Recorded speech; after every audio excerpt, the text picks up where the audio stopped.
Hi there, friends. I'm Vasco. I'm part of the team behind the first global Scrum Master Summit. If you're a Scrum Master, the Scrum Master Summit is a place to learn, to share, and to meet new friends.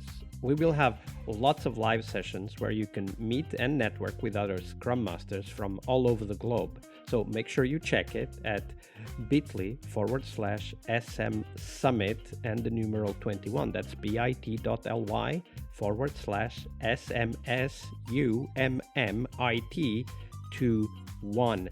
We have 7 amazing keynotes or more, as we are still organizing the conference as I record this, and 8 tracks that feature people like you and thought leaders sharing their insights and knowledge to help you become an awesome Scrum Master. So once again, check it out at bit.ly/SM Summit 21. That's all lowercase, all one word, SM Summit and the numeral 21. I'll see you on the virtual conference floor.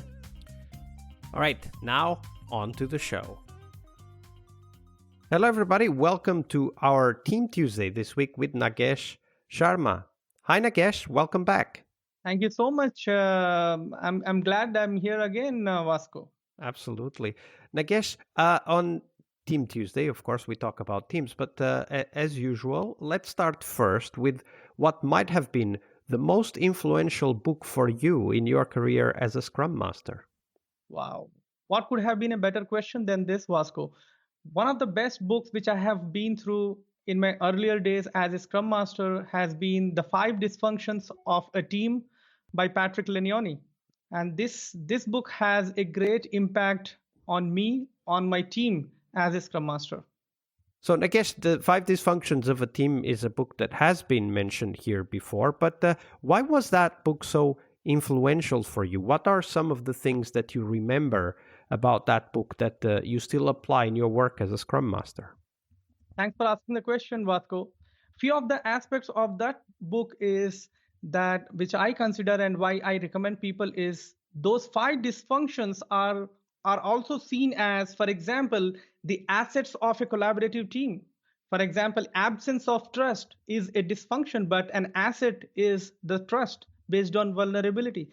Fear of conflict is another dysfunction, but having a productive conflict is asset again. Lack of commitment is a dysfunction, but commitment itself is an asset. So similarly, accountability and attention to results. So these five are the assets, the core strengths of a high performing collaborative team. And hence, I always recommend all the Scrum Masters to read the book to understand what it takes to build a high performing team. Absolutely. And one of the most important aspects of our work, of course, is to work with teams to reach that level of performance. So, great recommendation. Thank you for sharing that recommendation, Nagesh. Now we turn our attention to the teams and how sometimes they become their own worst enemy. So, Nagesh, share with us, what was that story of a team? Like, what was happening step by step, the conversations you had, the meetings that you had that led you to understand the anti-pattern, that behavior that developed over time that ultimately caused problems. But walk us through step by step the story of how that pattern emerged. Thanks for asking the question. So, initially, I will start with the symptoms. So, this was a story of a Scrum team for which I was a Scrum Master, in which the team, we were not delivering results as a team. So, everybody was just seeing the output that the results were seen as a done increment. We are not able to create that increment. The stakeholders were not happy. Our customer satisfaction score was 2 out of 5. And then that was the time when I took the role as a Scrum Master with the new Scrum Guide. We should call this more like an accountability instead of a role, by the way. So, but then when we started doing some kind of an analysis, we found that not really able to deliver the results is just a symptom, but the root cause is something else. And that required us to do some kind of a problem solving workshop with the Scrum team together and trying to understand why are we not able to create that result. And we use some of the techniques like 5 why analysis, fishbone diagram, and that helped us to identify few of the root causes, Vasco. And one of the root causes was, which was coming very loud, was the team members are not really feeling accountability What do for. you mean by that?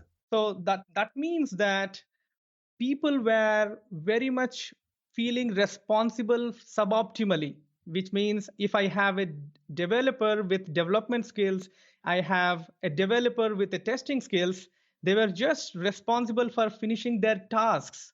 Rather, they were seldom thinking about value creation for the end user and customer. So it was like, I have finished fixing this bug, my job is done. Now I'm feeling that now it is a handoff. Now hand So off to they somebody who thought is. that it was enough to complete some tasks that were assigned to them in the daily meeting, and they were not kind of seeing what those tasks meant for delivering the increment. Is that what you're saying? Exactly. So the focus was on task completion rather than creating a focus for value delivery. How did that develop? I mean, as you joined, perhaps you already saw that there. But what are your insights as to why that kind of culture, that task oriented culture, might have developed in that particular team? So one of the things which I believe is you get the behavior what you measure. And since the organization and the teams were structured around projects and they had KPIs, and the KPIs were watermelonic KPIs. So the KPIs most often drive the people and they were individual centric. For example, I remember one of the KPIs was zero defects leak to testing. Now, if I have a KPI as a developer that the testing should not find any defect, now whenever a tester used to raise a defect, the developer used to actually mark that as working as designed. And some of the KPIs which test folks had was zero working as designed, which means that if the developer says that, hey, this is a working as designed functionality, that becomes a negative or non-conformity for the testing folks. So there used to be a cat and mouse war between them. So somebody would raise a defect and somebody would say this is not reproducible. So they are really thinking about themselves and they are not working together in order to build quality. Now the build quality is an accountability which the developers should have, but that was missing because they were really driven by their individual KPIs. And I'm assuming that as part of that, they didn't necessarily want to collaborate between testing and development because I mean, as you said, the KPIs kind of set them one against the other. Yeah. And then there was another big reason, Vasco. The other reason was they were not working together on delivering one sprint goal or a product goal.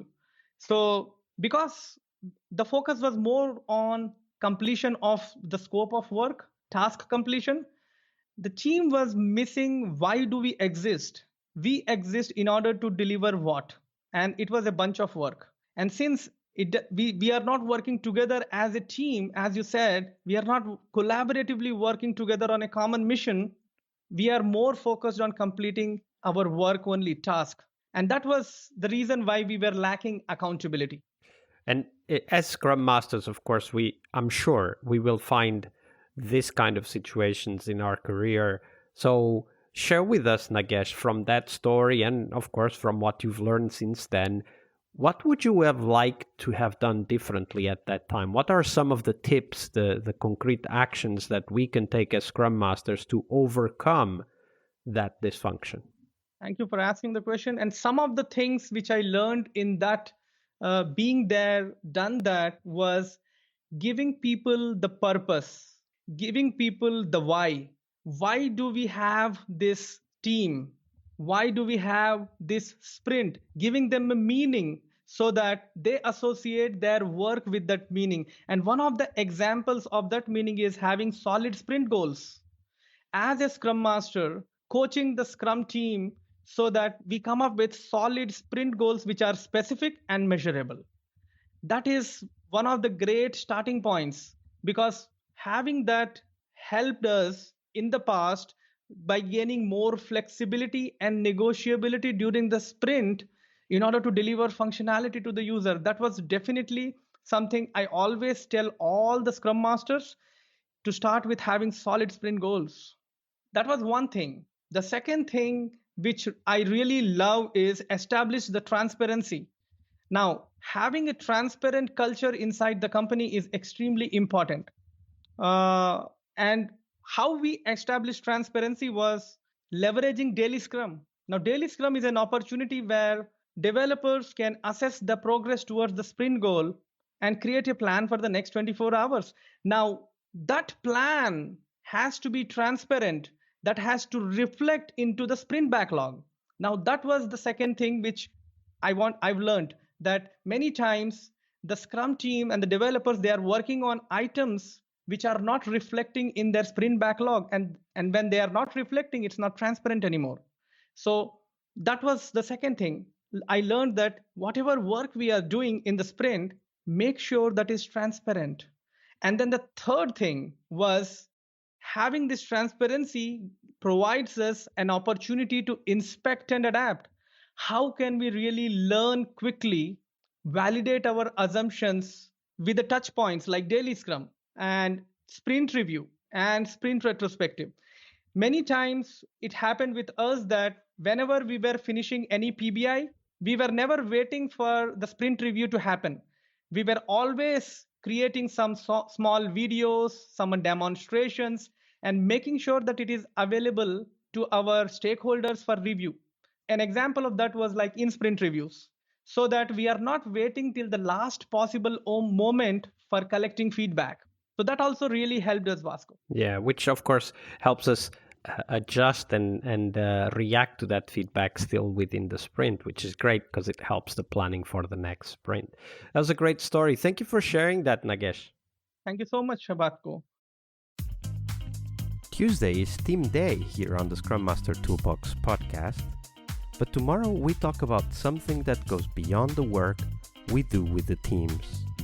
We will talk about how to lead change and what our guests have learned from leading and participating in change programs during their career. See you tomorrow. We really hope you liked our show. And if you did, why not rate this podcast on Stitcher or iTunes? Share this podcast and let other Scrum Masters know about this valuable resource for their work. Remember that sharing is caring.